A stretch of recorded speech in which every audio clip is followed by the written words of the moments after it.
마가복음 16장 9절에서 11절 말씀입니다.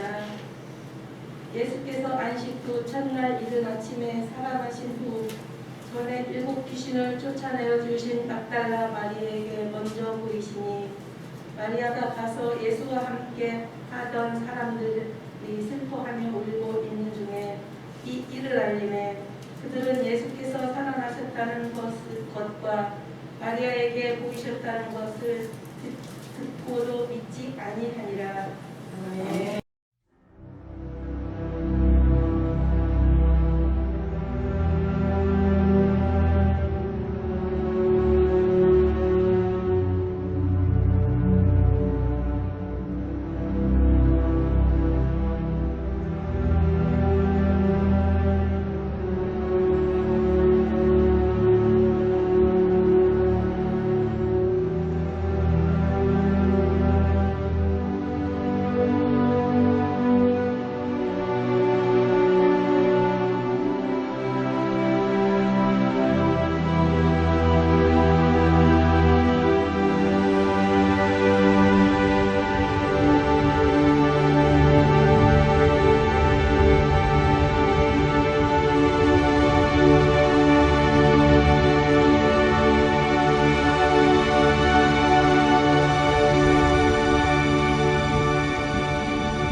할렐루야.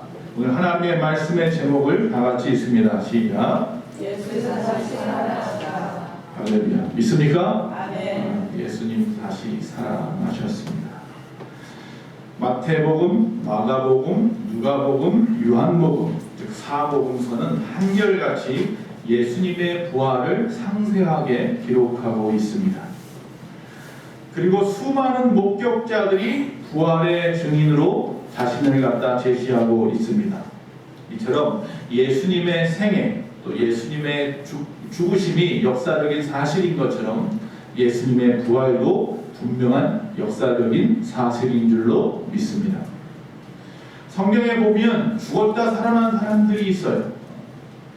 엘리야도 사르밧 과부의 아들을 살렸습니다. 엘리사도 수넴 여인의 아들을 살렸습니다. 예수님도 회당장 야이로의 딸을 살렸고 나인성 과부의 아들을 살렸습니다. 그리고 친구였던 나사로를 살리셨습니다. 예수님이 십자가에서 죽으시는 그날도 그 근처에 무덤이 열리며 여러 시체가 살아나 많은 사람에게 증거가 되었습니다. 또한 그 이후에 성령을 받은 베드로는 에니야 다비다라고 하는 여제자를 살렸고, 또 변화된 사도 바울은 말씀을 듣다 졸면서 3층 누각에서 떨어졌던 유두고라고 하는 청년을 살렸습니다. 그처럼 수많은 사람이 성경에 보면 살아나는 역사가 있었습니다. 그러나 그들은 그저 잠시 동안 죄의 몸을 가지고 생명을 연장받았던 것뿐입니다. 그리고 결국 다시 죽었죠. 결국 다시 죽었습니다. 오직 예수님만이 죽음 이후에 영원히 죽지 않는 몸으로 부활하셨습니다. 질병이나 노쇠함이나 그런 것과는 전혀 상관없이 신령한 몸으로 부활하신 것입니다. 즉 예수님의 부활은 왜 우리와 상관이 있을까요? 바로 이 예수님의 부활은 앞에서 영상에 나와 있는 것처럼 무덤에서부터 시작되었습니다. 즉 시리에 빠져 있는 자, 죽음과 같은 어려움과 소망을 잃어버린 사람들, 그들에게 희망이고 소망이었습니다. 그래서 성경은 잠자는 자의 첫 열매가 되어주셨다라고 말씀합니다. 다시 말하면 성도들의 부활의 첫 증거가 되어주셨다라는 것입니다. 주님이 부활하시고 곧바로 승천하지 아니하시고 40일 동안 제자들과 그 주변의 많은 사람들에게 목격되었습니다. 그것은 바로 우리를 부활하시겠다는, 우리도 부활한다고 하는 소망을 주시기 위함이었습니다. 여러분, 예수님의 부활의 사건을 순서대로 한번 좀 생각해 보겠습니다. 첫째로 예수님은 지난 금요일 오후 3시에 십자가에서 운명하셨다, 이렇게 말씀하고 있습니다. 그리고 난 다음에 그날, 즉 금요일날 저녁 6시부터 토요일날 저녁 6시까지가 안식일이었기 때문에 그 전에 예수님을 십자가에서 내렸습니다. 그리고 그를 무덤으로 인도해야 했습니다. 그러나 그가 갈 무덤이 준비되어 있지는 않았습니다. 요한복음 19장 38절에 보면 그때의 공회원이었던, 지금으로 말하면 종교적인 국회의원과 같은 사람이었던 한 사람, 즉 제자였습니다. 예수님의 제자였지만 두려워서 숨겼던 아리마대 요셉이라는 사람이 당당히 나와서 자신의 무덤을 내놓았습니다. 그리고 역시 마찬가지로 밤중에 몰래 예수님에게 와서 거듭남에 대한 이야기를 들었던, 요한복음 3장 16절 말씀을 들었던 니고데모라고 하는 사람도 자신을 위해서 준비했던 모략과 침향 섞은 것을 100리트라, 다시 말하면 약 한 350g 정도 되는 그런 향유를 가지고 와서 장사 지내는 예수님을 위해서 쓰라 내놓았습니다. 이것은 이사야서 53장 9절 구약의 말씀을 이루시는 것입니다. 그는 강포를 행치 아니하였고 그 입에 괴사가 없었으나 그 무덤이 악인과 함께 되었으며 그 묘실이 부자와 함께 되었도다는 말씀을 이루신 것입니다. 그리고 이 무덤은 20명 정도가 굴려야만 굴릴 수 있는 무거운 돌이 앞을 막고 있었습니다. 그런 거대한 굴이 바로 예수님의 무덤이었습니다. 여자들은 그 시체를 옮기는 모습을 멀리서 바라보고 몰래 그곳에다가 표시를 해놓고 떠나갔습니다. 그리고 모든 사람들이 안식일을 보내느라 아무도 무덤을 돌아보지 않았습니다. 단지 유대 당국자들은 빌라도에게 청을 해서 혹시라도 저가 부활에 대한 이야기를 했으니 누군가 훔쳐갈 수 있으니 그 시체를 그곳을 지켜주십시오 해서 병정들을 세워놨습니다. 자, 그리고 나서 안식일을 지키느라 아무도 가지 않았던 그 무덤에 드디어 안식일이 끝났습니다. 안식 후 첫날, 바로 오늘 거룩한 주일, 바로 새벽에 아무도 가지 않는 그 어둠을 깨트리고 여자 셋이 예수님의 시체가 있는 무덤을 향하여 갔습니다. 성경에 보면 막달라 마리아와 야고보의 어머니 마리아와 살로메라 이렇게 되어 있습니다. 그들은 마지막 예수님의 죽으심의 시체에 사랑의 봉사를 하여 주기 원했던 것입니다. 그렇게 달려가던 그 세 사람은 그 마음에 걱정이 하나 있었습니다. 누가 저 돌을 굴려줄까? 그냥 막연하게 찾아가고 있는 것뿐입니다. 가서 애원하면 혹시 그곳에 있는 병정들이 굴려주지는 않을까? 그런데 이미 그곳에 큰 돌은 움직여 있었습니다. 그 병정들은 깜짝 놀라 정신을 잃어버렸다. 그리고 그가 찾아갔을 때 오히려 그 병정들을 갖다가 매수하여서 예수님의 제자들이 그 시체를 훔쳐갔다고 퍼뜨려라, 소문을 퍼뜨려라 라고 말을 했죠.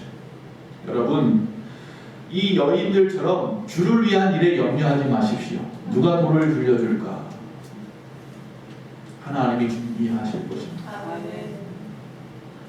그리고 천사들이 예수님은 지금 살아나셨다, 이곳에 있지 않다, 갈릴리로 가셨다라고 전했습니다.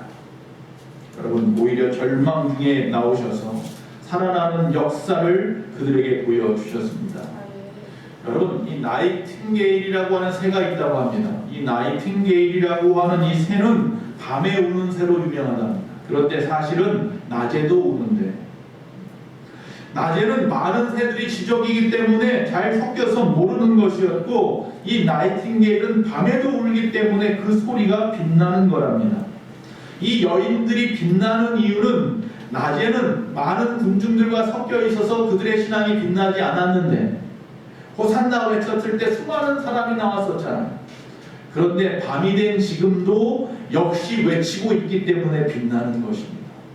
우리의 신앙은 많은 사람들과 섞여 있을 때는 잘 모릅니다. 내가 편안할 때는 잘 모릅니다. 그러나 고통 가운데 있을 때 아무도 주님을 찾지 않은 그 시간, 우리의 신앙은 빛나는 것입니다. 자, 막달라 마리아에게 말씀합니다. 가서 제자들에게 알려라. 천사가 말입니다. 막달라 마리아가 다른 제자들에게 달려갑니다. 가서 마리아는 아직 부활을 받아들일 만한 그런 마음은 없었기 때문에 예수님의 시체가 없어졌다고 말을 합니다. 그러자 베드로와 요한이 무덤을 향하여 달려갔습니다. 먼저 요한이 무덤에 들어가 봤습니다. 빈 무덤이었습니다. 그를 갖다가 시체를 쌌던 베옷이, 그리고 그 얼굴을 가렸던 수건이 한쪽에 잘 개켜져 있는 것만 보게 되었습니다. 그들은 알았습니다. 예수님이 부활하셨구나.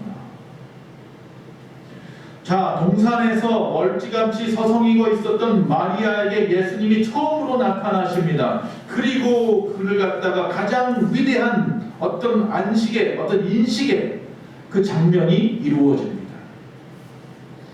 그날 같은 날 역시 베드로에게 나타나셔서 화해하십니다. 그리고 엠마오로 가는 두 제자에게 나타났습니다. 예수님이 부활하신 그날 엠마오, 즉 자신의 고향으로 돌아가던 두 제자가 있었습니다. 이들은 12제자는 아니었고, 누군가는 그 사람을 성경에 글로바라 했는데 그가 70인의 제자 중에 속하지 않았을까 생각합니다. 그리고 한 사람은 그의 부인일 것이라고 추측합니다.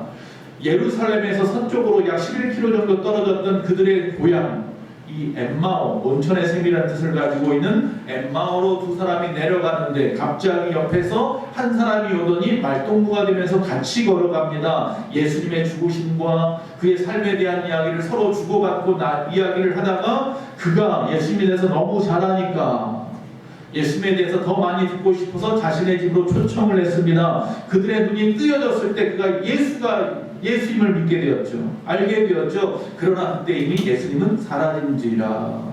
그 엠마오로 갔던 그 주제는 다시 그냥 열심히 달려서 제자들이 있던 다락방으로 와서 예수님을 만났다. 내가 그분을 만났을 때 내 마음이 뜨겁지 않냐더냐.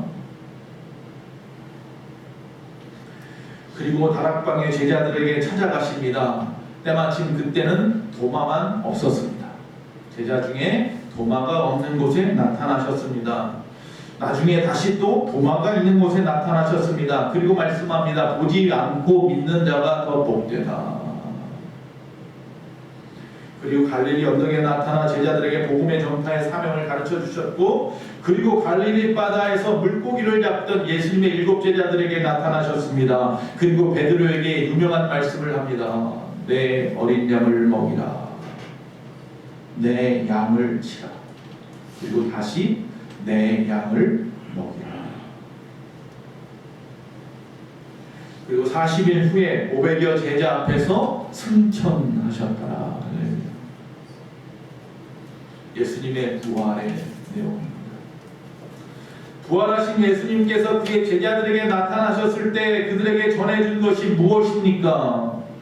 예수님이 그냥 부활하셨다가 나 이렇게 살아났다 보이고 올라가신 것이 아니라 40일 동안 계셨는데 제자들에게 보이고 싶었던 것, 말씀하고 싶었던 것들이 있었습니다. 첫째는 위임하시는 것이었습니다. 마가복음 16장 15절에 또 이르시되 너희는 온 천하에 다니며 만민에게 복음을 전파하라. 할렐루야. 지금까지는 주님께서 예수님께서 복음을 전하셨는데 이제부터는 누가 하라? 너희가 하라. 예수님의 모든 사역을 제자들에게 위임하시는 겁니다. 마태복음 28장 15절에 그러므로 너희는 가서 모든 민족을 제자로 삼아라. 내가 너희를 제자로 삼았다는 것처럼 이제 너희도 나아가서 제자를 삼아라. 세상에 나아가서 세상에 복음을 전하여 하나님의 나라로 만들라는 것입니다. 그리고 두 번째 과업입니다. 사도행전 1장 8절에 오직 성령이 너희에게 임하시면 너희가 권능을 받고 예루살렘과 온 유대와 사마리아 땅끝까지 이르러 내 증인이 되리라. 할렐루야. 증인된 삶을 살라는 과업을 우리에게 주셨습니다.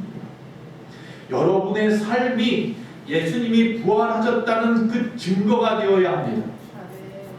예수님이 부활하셨다고 하는 부활의 소망이 있는 삶을 살아야 된다는 겁니다. 예수 믿는다고 하는데도 전혀 소망이 없어 보입니다. 예수 믿는다고 하는데도 전혀 이 땅의 어떤 삶의 모습들이 많은 사람들에게 본이 되지 못합니다. 예수님 부활하셨다면서요. 정말 너희가 땅끝까지 이르러 내 증인이 되라 라는 것이 얼마나 위대한 과업이고 얼마나 어려운 과업인지.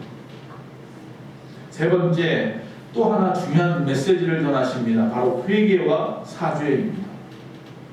누가복음 24장 45절에서 48절 너희가 누구의 죄든지 사하면 사하여질 것이요 누구의 죄든지 그대로 두면 그대로 있으리라 하시니라.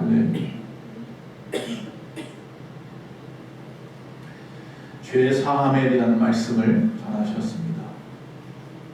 그리고 하나님의 말씀을 가르쳐 설명하셨습니다. 성경에 나와 있는 자기에 대한 말씀을 가르치셨습니다. 자신의 이야기를 밝히 보여 알게 하셨습니다.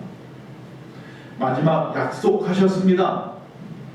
마태복음 28장 20절입니다. 내가 너희에게 분부한 모든 것을 가르쳐 지키게 하라. 볼지어다 내가 세상 끝날까지 너희와 항상 함께 있으리라 하시니라. 할렐루야. 항상 너희와 함께 있겠다. 여러분, 주님이 여러분과 지금 함께하고 계십니까? 맞습니까? 이것은 약속입니다. 하나님은 우리와 함께하고 계십니다. 지금 이곳에 우리와 함께 하시는 줄로 믿습니다. 사도행전 1장 8절 오직 성령이 너희에게 임하시면 너희가 권능을 받고 할렐루야. 또 하나의 약속이 있습니다. 다른 보혜사를 너희에게 주겠다. 보내주겠다. 그 성령이었죠. 마가다락방에서 그들이 성령 받기 위하여 전혀 힘써서 기도했더라. 그랬더니 그들에게 각 사람에게 120명의 각 사람에게 성령이 임하였더라. 불같이 임하여 그 권능, 예수님이 행하셨던 그 권능, 아니 그보다 더 큰 권능을 너에게 부어주리라. 그 약속입니다. 여러분, 부활의 소망을 가진 자들은 주님이 함께합니다. 부활의 소망을 가진 자들에게 성령이 임하실 것이고 그의 권능이 나타날 것입니다. 예수님이 자신을 보여주었던 장소들을 한번 살펴보세요. 40일 동안 이 땅에 계셨는데 부활하시고, 먼저 그가 부활하신 곳은 빈 무덤이었습니다. 그 빈 무덤 옆에서 마리아를 처음 만나셨습니다. 여러분, 멀리 있지 않으십니다. 가까이 계십니다. 여러분 주변에 항상 주님이 함께 계시는 겁니다. 또 엠마오로 가는 길에 있었던 그 도상에 있었던 두 제자를 만나 주셨습니다. 그들은 예수님이 죽으셨다는 이야기로 끝이었습니다. 환멸의 여행길, 막다른 골목과 같은 고개 푹 숙이고 돌아가는, 고향으로 돌아가는 두 사람이었습니다. 그런데 주님은 그곳에도 나타나서 그들의 길이 영광의 길이 되게 하셨습니다. 또 그들이 살던 그 시골집에까지도 직접 찾아가 들어가 주셨습니다. 떡을 떼며 같이 나누었습니다. 내 두세 사람이 모이는 그곳에 내가 너와 함께하리라 약속하신 것처럼 그들의 가정에 함께 하셨던 것입니다. 여러분의 가정에 부활하신 주님이 함께 하시길 바랍니다. 아멘. 그리고 갈릴리로 갔다라고 말씀했던 것처럼 갈릴리 호숫가에서 고기잡이하는 제자들에게 또 나타나셨습니다. 그들이 일하던 곳입니다. 여러분, 모든 일터가 예배의 장소가 되시기 바랍니다. 여러분의 삶의 모든 터전들이 예배의 장소가 되시고 주님을 만나는 장소가 되시기 바랍니다. 교회에서만 만난다는 생각을 버리십시오. 여러분이 땀 흘려 일하는 그곳에도 주님은 항상 함께하고 계십니다. 그리고 우리가 잘 알다시피 심한 공포와 어두운 절망 속에 빠져있던 제자들의 그 다락방에 나타나셨습니다. 그곳에서 그들은 두려웠지만 베드로와 요한이 전해준 예수님의 부활의 소망을 듣고 희망을 가지고 예배하고 기도하고 있었던 자들입니다. 여러분, 우리 예수소망교회, 비록 우리가 세상 가운데 이 제자들처럼 어수선한 마음으로 살아가고 분주한 마음을 가지고 살았다 할지라도 우리 교회 안에 나와 예배하는 모든 분들에게 주님이 나타나 보여주신 줄로 믿습니다. 여러분에게 주님이 나타나셨습니다. 부활하신 주님이 여러분과 함께 하시는 줄로 믿습니다. 공포가 없어질 것입니다. 절망이 소망이 될 줄로 믿습니다. 자, 그러면 또 누구에게 나타나셨습니까? 어떤 사람들에게 나타나셨습니까? 첫째, 막달라 마리아에게 제일 먼저 보이셨는데, 즉 예수님을 사랑하는 자에게 나타나 주셨습니다. 여러분, 예수님을 사랑하십니까? 왜 사랑하십니까? 왜 사랑하십니까? 그거 나의 구원자 되시지 않습니까? 나를 위하여 십자가에 죽으신 그 사랑 아닙니까? 내가 이 땅에 살아가는 소망 되시기 때문 아닙니까?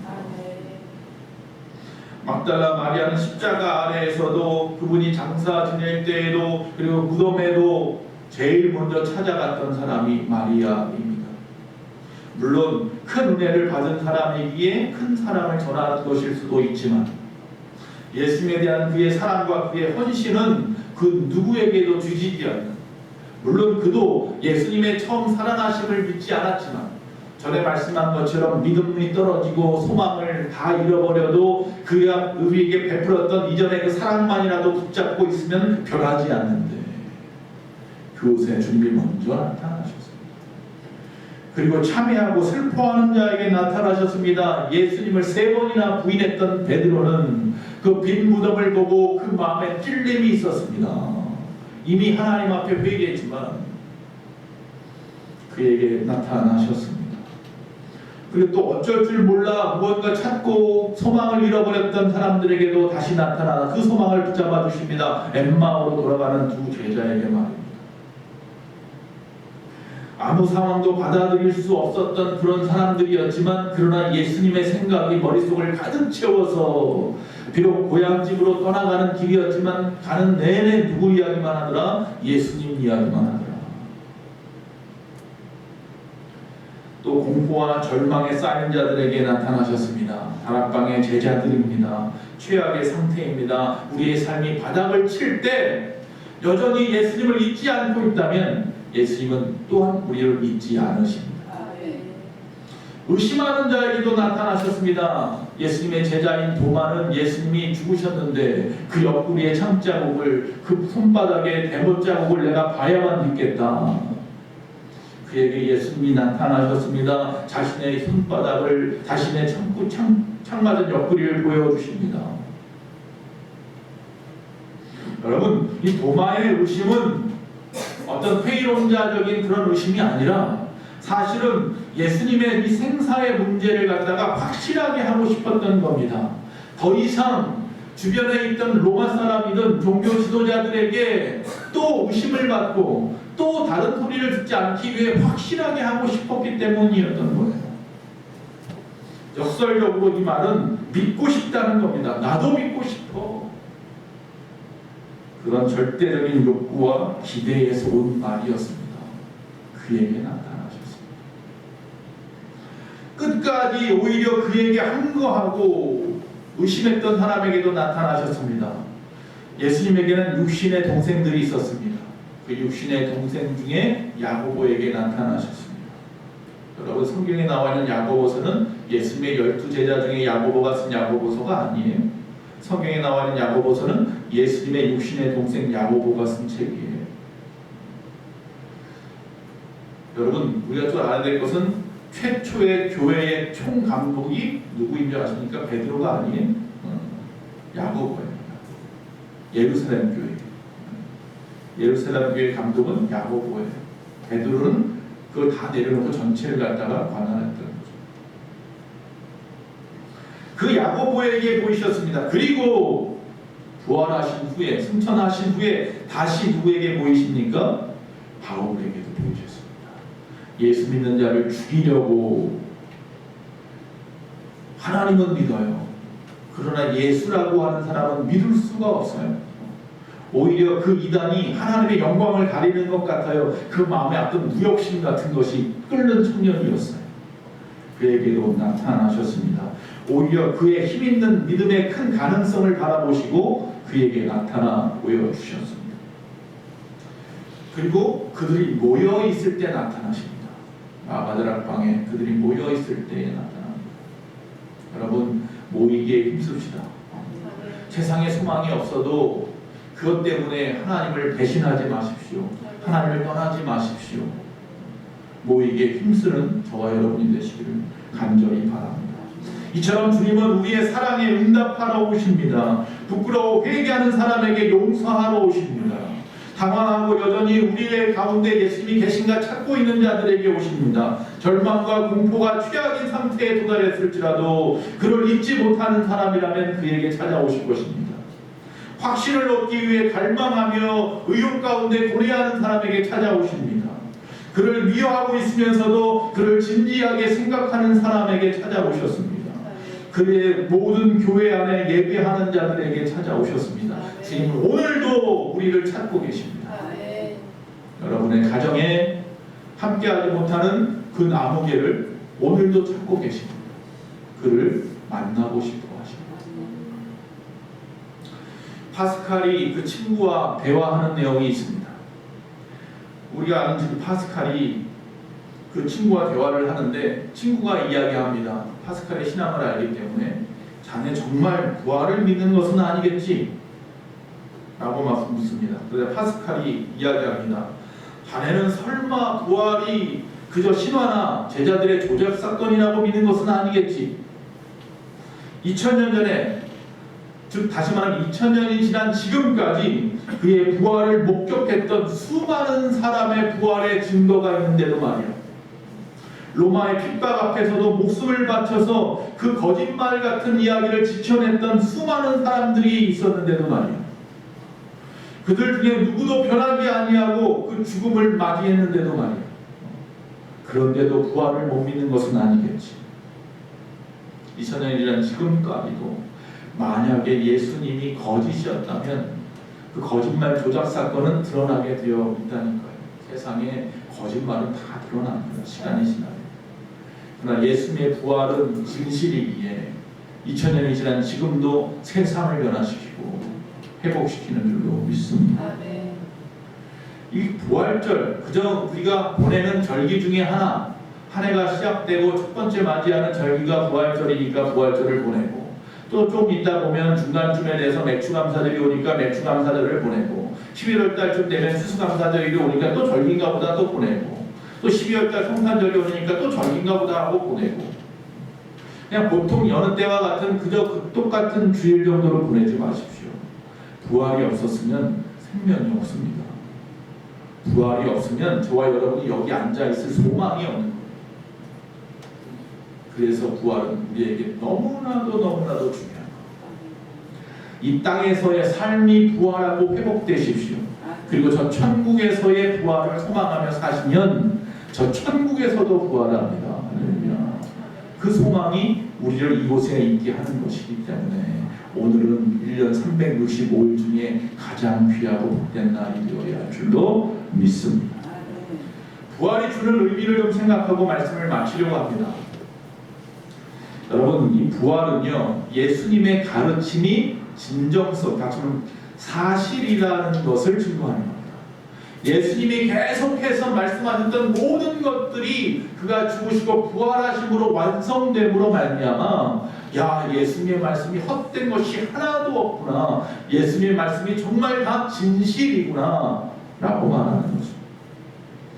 예수님의 이 부활은 예수님이 바로 하나님이시구나, 그의 신분을, 그의 사역을 사실이라는 것을 증거하는 것입니다. 야, 예수님의 이 죽으심과 부활을 보니, 야, 정말로 예수님이 하나님의 아들이 맞구나, 예수님이 메시아이심이 맞구나, 예수님의 그 신분의 사역의 진정성을 두 번째 말씀하고 있는 것입니다.